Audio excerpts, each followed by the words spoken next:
Hello, everybody. Good morning, wherever you are. It's morning here. Good evening, or good afternoon, or hope you're having a good night, wherever you are in your universe. All right, Brian here coming at you from the Seven Aspects of Life channel. This is a channel that helps us to look a little bit closer on the seven aspects of life, which are your spiritual aspect, your soul aspect, your physical body aspect, your financial aspects, your social aspects, your renewal aspect, and your duplication aspects. These are, they all work in one unit, and this is the vehicle that we need to take care of on a daily basis as we continue to fulfill our purposes and work on making our dreams come true as we head towards a destination, with this, as we continue to do that. Because, when you work on your purpose every day, or whatever it is that you do every day, eventually you get to a certain destination, whether it's good or bad. But then, as we continue to fulfill our purposes, we become better at it. And of course, it's going to lead us to a certain place in life. So it's the seven aspects is a concept whereby we take everything that pertains to life, pertains to that process of fulfilling your purposes and working on your dreams, and we dissect it into seven. And then anything else that can be used across the board is a component. Like things like you have like there's a component called tools, which is also divided into three. There's a video that I've explained a little bit more about what that is, and then there's a component called with initials of MCM, which is mentorship, colleagueship, and menteeship. So if you want to know more about that, there's a video about that. But other than that, this is just a dissection. But the seven aspects really are like it's like a ball, one very compact, neatly knit ball that we dissect. When a doctor needs to work on something in a human body, they need to dissect, right? They need to split up so they can individualize maybe a part of a body so they can fix it, or maybe they can maintain it, or maybe upgrade it. Same thing with the vehicle. If you take it to a mechanic, he needs to dissect the unit of the engine so he can either repair, troubleshoot, repair, maintain, or update. So we need to have the seven aspects of life so we can know, if we're slowing down, or if we have stopped fulfilling our purposes and chasing our dreams, if we are slowing down, if there's resistance, if there's pitfalls, we're falling into a pit, or if there's bumps along the road, we want to dissect and see where the troubleshoot, see if where is the trouble coming from out of the seven aspects. Because if anything's happening, slowing down, there's resistance, there's something that's not supposed to be happening as you fulfill your purposes on a daily basis and work on having your dreams come true, then it's going to be somewhere inside the seven aspects of life. you know um, and if you're doing good, then it's probably also going to be something that you're doing right in the seven aspects of life, and you're probably using the tools to the maximum, and you're probably also working on the using to the maximum the MCM. You're using to the maximum mentorship, colleagueship, and menteeship. So anyway, this video, I always want to start with a snippet of what this video is about in case you're watching it for the first time. But this video is going to be focused on the seven habits of highly effective people, which is the attitude that we have along the way in the process of us getting to a destination as we continue to fulfill our purposes on a daily basis and work on making our dreams come true. Those are the seven habits that we should have that make you effective with people comfortable and efficient with things. And those habits in relation to the fifth aspect of life. We've already talked about the seven habits, of highly effective people in relation to the first habit. The first aspect. We've already had a video on the seven habits of highly effective people in relation to the second aspect, which is your soul. We've already had a video on the seven habits of highly effective people and its relation to the third aspect, which is your physical body. And we've had a video on the seven habits of highly effective people on in relation to the fourth aspect, which is your finances. And today it'll be the seven habits of highly effective people in relation to the fifth aspect, which is your social life. Now, when it comes to your social life, that's how you interact first of all with yourself. Because the most important person that you need to learn to interact with successfully and effectively is yourself. So you need to study yourself, understand yourself, more than you understand anyone else. Become a project. You're actually anyway going to be the greatest project that you ever undertake. There's going to be some big projects in your life, but you understanding yourself will be the greatest project that you ever embark on. Because first of all, we did not create ourselves. Just like when you buy a laptop, you study the laptop so you can know understand how to use its potential to the maximum. What it can do for you. What's the so because that way you could end up having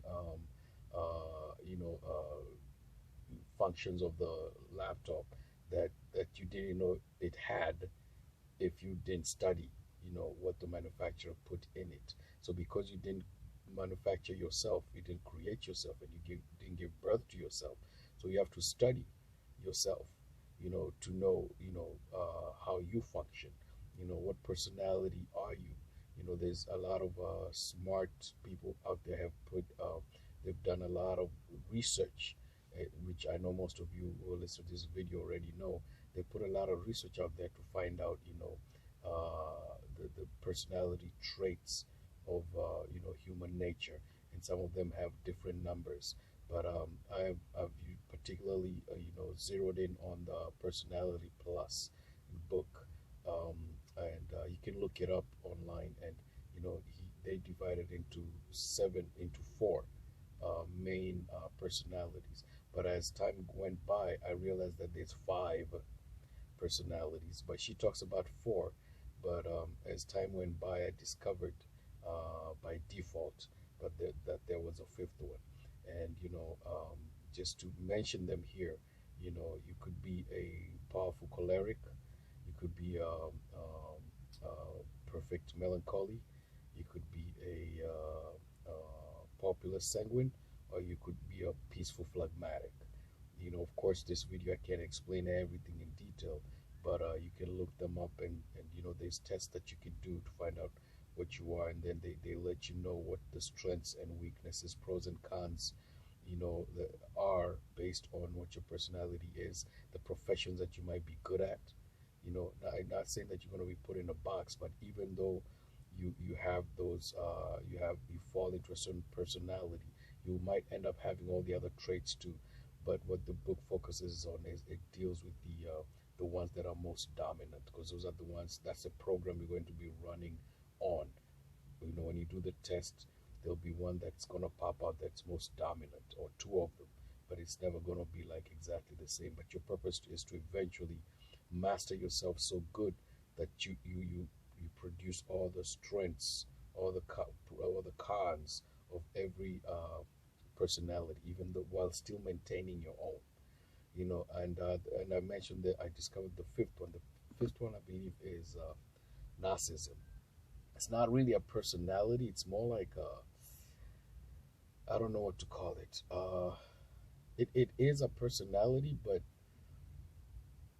I don't think it is I believe some people are born with it, and some people just end up because of situations in their life or circumstances or events that happen in their lives that cause them to develop the personality of narcissism. And um, and this is my opinion. I don't believe narcissism is from the creator. I believe the other four were programmed in you. You know, they're in your DNA. But I believe narcissism was not programmed into humans by the creator. There is another being that is trying to imitate the creator, and I believe he's the one who came up with the narcissistic personality and has injected it into us. Anyway, that's a video for a future video, but you know that's like just basics. You know, my job here on these videos is to kind of like just maybe like open the door if you didn't know already, give you a peek to kind of like wet your mouth, give you an appetite to want to know more, you know, to like kind of like turn on a light in a room that may in your mind that you never wanted to, you know, thought existed, or you didn't venture into yet. So you know, so first of all, yeah, you learn yourself. You understand how you work, why you do the things you do, why you get attracted to the people you get attracted to. You know, really study yourself, because that's the only way you'll understand other people. You know, but I know what we usually do is we want to study other people and change them, you know, instead of studying us, starting with us first, and change us, because you know, the easiest person to change is yourself. Even that is hard. You know, it's hard to even change yourself. Forget about trying to change other people. So anyway, let's get into the 7 habits of highly effective people in relation to the fifth aspect, which is social aspect. So the first habit is being proactive. And being proactive basically just means that the 7 habits, the author, Frank Covey, is telling you that you are in control. You are in control, even though, you know, we've been, as we grow up or as we live life, we have sometimes we have things that take control of us. They take charge. Maybe somebody, you know, it's like programs. Like your parents put programs in you while you were growing up. You know, maybe your teacher put a program in. Your program is something that you run your life by. You know, it's like a mantra. It's like a mission statement. It's almost like what's the word I'm looking for? It's like a philosophy, you know. But then some of the philosophies that were programmed into us as we were growing up, not all of them are correct. Some are, some are not, and sometimes those programs tend to you know, go with us throughout our lives. So what you're doing is you want to sit down and analyze which programs are correct and which ones are not. It's like you know, being proactive is like having the correct map for a city. If you go, for example, to Chicago and you have the wrong map of Chicago, no matter how hard you try to get to a destination within the city, it's not going to work because you have the wrong map. You know, so the map is like the wrong principles. You know, you might be trying to you know, work on your relationships. Maybe you're trying to work on trying to find out why is it you do what you do, but you have the wrong map, the wrong way of finding it. Then you're gonna end up hitting, you know, you're gonna end up hitting walls all the time. So being proactive is telling you that you're in control. You know, you don't get tossed around by situations and outside circumstances. You know, it's just like being proactive is like, you know, if for example, if it's there's no sunshine outside, there's people who get depressed when it's rainy, and there's people who love the rain and love cloudy days, but there's people who do get affected by it and get depressed, you know, because of that. Now if you're a proactive person, then you carry your own sunshine, and it doesn't matter what kind of weather it is outside. But if you're reactive means you're being controlled by outside circumstances, then whatever the weather is whatever you'll be. You know, if the sun's shining, you're happy. If it's rainy and cloudy, you're miserable. So that's not how we should live life. We should be uh, constant, no matter what's happening outside. That's being proactive. When it comes to social life, it's the same thing. You know, you should have like a mission statement for for your social aspect. A mission statement that lines up with your purpose mission statement. You know, again, we have that purpose, which is what is making us want to work on our 7 aspects of life so that we can minimize distractions, slow down, minimize slowdowns, minimize any resistances, minimize distractions, minimize, pitfalls, and smoothen out potholes. That's why we even have the 7 aspects in the first place, because you have a purpose. And that purpose should have a mission statement.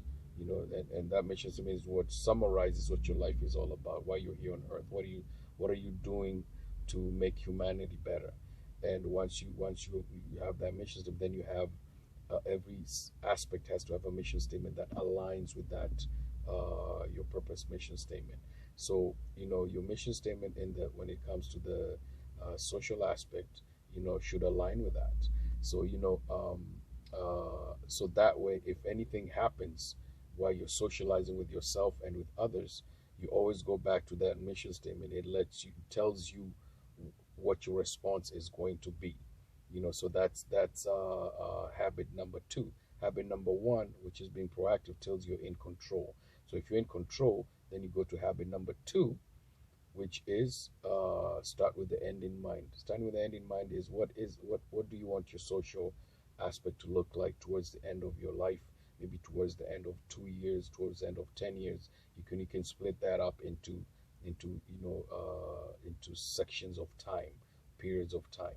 What do you want it to look like? And once you see what it in relation to your purpose, and once you see what it is that you visualize it, then you write it down. And that's going to be your blueprint, that's going to be your map, that's going to be what guides you all the time. For example, if somebody you're interacting with yourself, and maybe something gets you upset. You're driving along the highway and somebody cuts you off, or maybe you're interacting with somebody and they weren't very respectful. What do? You go to your mission statement. What does your mission statement say? And whatever that your mission statement says. So you're not just being reactive. You know, it's your constitution. When a country goes through something, a situation, either external or internal, they always go to the constitution to get guidance on how to respond. So you should have a mission statement for your social aspect to see how you respond. Is, for example, if somebody calls you a fool, you're not just going to react and call them a fool back, and maybe have a flood of many other insults coming back at him. No, you're going to step back, and think and see, okay, kind of analyze the situation and see how you're going to respond. What does your mission statement say? You know, um, that means you're in control. But if they call you a fool and you just, sink to their level and retaliate, then really they're in control. They are controlling you. Then you're no longer autonomous. You are I call it handing over your remote control to them.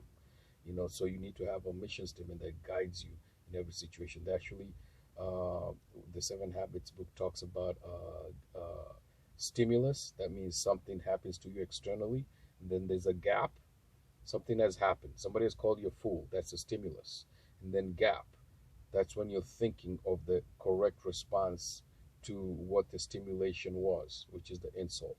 And then response. So you responded with control. You responded based on your mission statement, and you gave yourself time to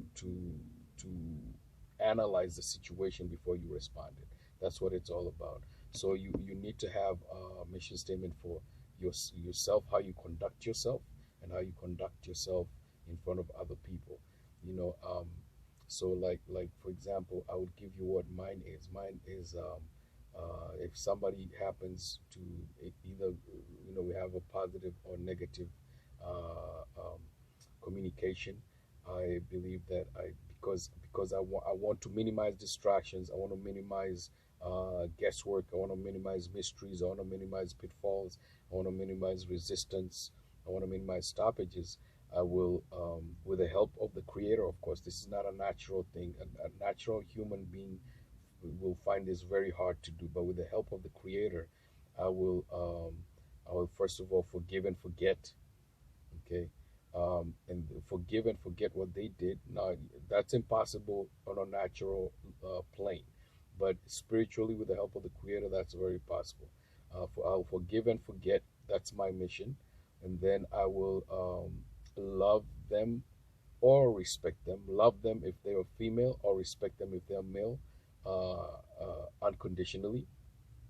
Because if I don't forgive and forget, then the love part is not even going to take place anyway. So I'll forgive and forget, and then I'll love them or respect them unconditionally, and then I'll work on adding, depositing into the emotional bank account. I talked about that in a few videos in the back, what that means, either through their five prioritized love languages, or their five prioritized respect languages. That's what I'm going to do, regardless of how they treat me. If they treat me good, well, it's still gonna be the same way, except the forgiving and forgetting part, because there's nothing to forgive and forget. But if they have done wrong to me, that's what. So either way, that's what I do. No matter how much I don't want to do it, because there are times I don't want to do it, but I know it's important that I do, so I can minimize distractions and reduce stoppages. Because if I don't, then I start focusing on them, and my thoughts are revolved around them, and I forget to work on my purpose. Like my attention is drawn towards them, and my purpose gets left behind, or it gets rejected or neglected, because now my attention is drawn, is at the wrong place. Because what I'm trying to do is constantly focus on my purpose, and to try and work out everything else that might be trying to stop me from doing that. Okay, so that's just an example. You can do your own. So that's that. Anyway, that is the second habit when it comes to the fifth aspect of life, which is social life. So now the third habit is first things first.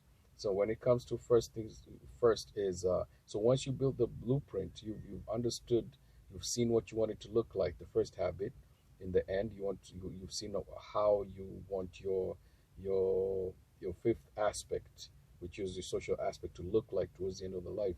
You're in control.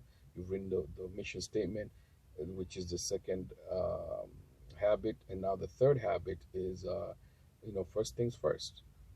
So that means that now that you understand what your mission statement is, and how you're going to respond and not be reactive to every person, whether they're good or bad, because you can also get stuck on somebody who's good to you.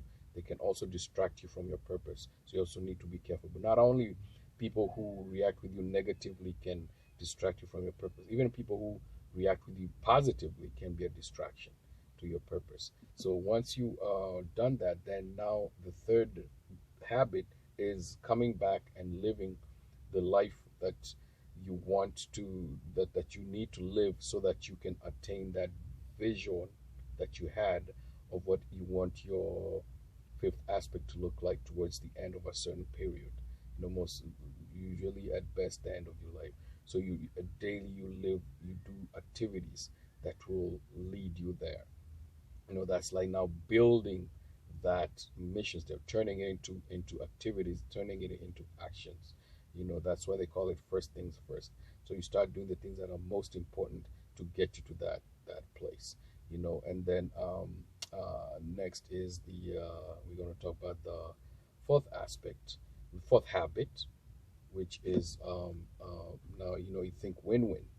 So the fourth habit is win-win. So win-win is when you do this, when you're working on your fifth aspect, which is your social life, is you do it in a way that that whatever you write, your mission statement, and your daily activities should be a win-win, not just for you but for others too.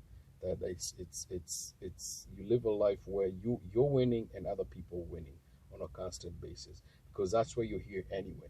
You're here not just because of yourself, you're also here because of others. The creator put you here to be a benefit to yourself, to others, and to yourself, and to his kingdom, of course. So whatever it is that you do should always be a win-win. If you're sitting down with somebody to have a discussion, on maybe a business discussion or whatever discussion it might be, and you're not coming into a common agreement, a common conclusion, then you need to work a little bit harder to find a way where you can get what you want out of that interaction, and they can get what they want.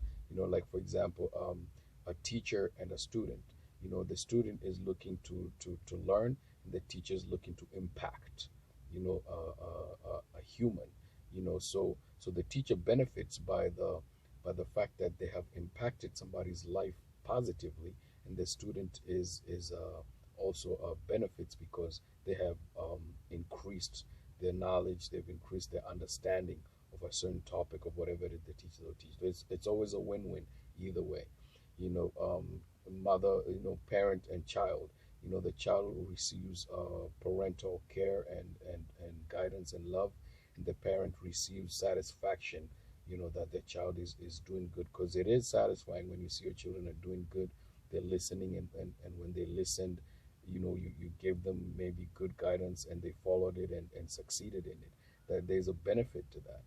So it's always a win-win. Always come up with some, if the situation is not a win-win, then it's good to abandon it and find a way that will be a win-win to everybody. So there are many ways that you can apply that, but I'm just giving a few here and there, because again, I don't want to have a super long video. So okay, now we have dealt with the fourth habit in relation to the fifth aspect of life, which is your social life. Now let's go to the um, uh, the fifth habit. Fifth habit is understanding others before you have them understand you. So like you could be reading a book. An author is teaching you. Like if you read the Personality Plus book, you want to understand where the author is coming from, so that you can, they might not be there for you to understand them, but you want to understand where they're coming from, so you can understand yourself in on how you can apply what the knowledge that the author is putting across. And also if you're interacting with, say, if you have a child or you have somebody in a circle, you want to maybe you want them to understand you in a certain aspect, on a certain area, in a certain topic. Maybe they have something to say. Maybe you let them talk first, understand them first, because when humans feel understood, then the doors of understanding open. Now, that's not always the case. It's not always the case, especially if you're dealing with a narcissistic person, but you still do it anyway. Even with a narcissistic person, you still understand them. And even if they don't want to understand you, at least you'd have done something. There'll be credit. Life will give you credit for doing that, even though they don't give you the credit. You'll get the credit for doing that. But when it comes to the other personalities, you have them, you understand them first to the point where you empathize with them. Because sympathy and empathy are two different things. Empathize is you're actually feeling what they're feeling. You're looking at the situation through their eyes, and then you get to the point where you can actually repeat what they said to better than they said it, so that way they know you truly understand, and you're not doing it through. It's not a technique. It's a genuine wanting to understand what their viewpoint is, through their eyes. And then once you do that, then they will be, most likely, chances are high that they will be wanting to understand your viewpoint, empathetically too. So that's what it's all about. So if it's a book you're reading, you want to understand the book thoroughly. If it's somebody you're talking to, if it's whatever it is, really, you make them you work on understanding them first. So that is the fifth habit, in relation to the fifth aspect of life, which is your social aspect. So when it comes to the sixth habit. This is it's called synergize. Synergize is when you celebrate differences. Say, for example, it's one person has a different personality than yours. That means they have different traits, they have different strengths, their weaknesses are different from yours. So what you do is you work on instead of fighting over your differences, you find a way to synergize. That means to put your differences together. Maybe if they're good at maybe talking to people, and you're good at maybe thinking things through, you can put those two traits together, and you could come up with something a whole lot more better than you would have if you did it just by yourself. So synergizing is appreciating the other person's differences and not fighting it. And when people don't agree with you, then it's an opportunity for you to learn. It's something that doesn't come naturally with human nature, but we can cultivate it, and we can learn how to do that, and we can make it part of our nature, even though our nature, not our normal nature, might not want to do that. Instead, we want to like fight. But even that's what they say. Like even when it comes to marriage, when people are dating, they say opposites attract. That's what attracts two people together. And then after they're married, after a couple of years, they say opposites attack. But that should never be the case. You should always be like understand that it'd be very interesting if two people are dating, they would like know this in advance, and they would tell each other, right now our differences are attracting us to each other, and once we get married, we'll be tempted to attack each other based on our differences. The same differences that brought us together will be the same differences that we might be fighting over in the future after we're married. So we should be very aware of that, and not do that, and notice when we're doing it. So that way, what are we doing? Again, the seven aspects of life. What's its purpose? To minimize pitfalls, to minimize mysteries, to minimize cluelessness, to minimize pitfalls, to minimize stoppages, to minimize resistance. So once you're aware of that and you start doing it, you'll be like, oh, look, we're doing what we said we shouldn't do. And then you're aware of what's happening, because, that's what we're trying to do here, right? We're trying to be aware of things. We don't want to live by default. We don't want to just be on autopilot. Autopilot is only good when you know the right direction, and you understand where you're going. Autopilot will not be very safe if you put it on an airplane, without knowing your exact destination. So we need to know that first. So, and then now that's synergy. Now, and then last but not definitely not list, the seventh of the seven habits of highly effective people is sharpening the axe. Now, what the seventh habit in relation to the fifth aspect of life, which is your social life, is would that relate to the aspect? Is you study constantly. The more you study yourself constantly, you should know, like, okay, like for example, I'm doing these videos in the morning. This is when like my brain is sharpest. This is when like I am at my best. My brain is like just slept, woke up, water and meditation, through meditating on the holy scriptures, talking to the creator, and just fresh, spirit fresh, soul fresh, physical body fresh. You study yourself, and you continuously study yourself, especially if there's like areas that you feel like you need to improve on. Like for example, the other day, I wanted to learn on the best way to sleep, best positions, and I discovered that there's square pillows that help you to sleep better. That take care of this. See this part right here? It's a square, right? It's a square, and sometimes when we sleep on pillows, you're like this. You have this awkward position where you might wake up with your neck hurting and stuff. But they actually have. I'm gonna open the windows here again. It's kind of getting hot. So you're going to end up. I discovered there's the square pillows because I was trying to do research to find out what's the best, different position. So you're constantly learning about you and others. So but the first person you should constantly learn is you, and you'll never get to the point where you know 100% of yourself. So that means that it's a lifelong learning about you, and if that's the case about you, then definitely it's the same case about other people. Lifelong learning about them too. So the first people you want to study, the first person you want to study is yourself. Then the second person, or the other people you want to study, the people who are your inner circle, because they're the ones you interact with the most. And they're the ones that you need to be more proactive with, because there's a lot of emotional involvement with people who are closest to you. There's emotional investment.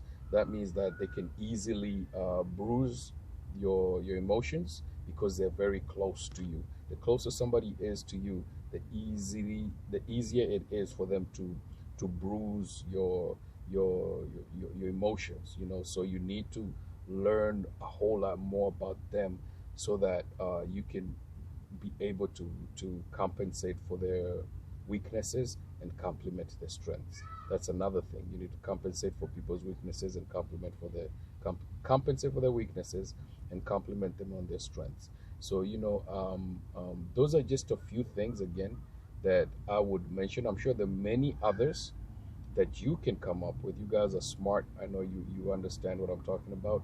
You can come up with when it comes to the 7 habits in relation to the 5th aspect of life.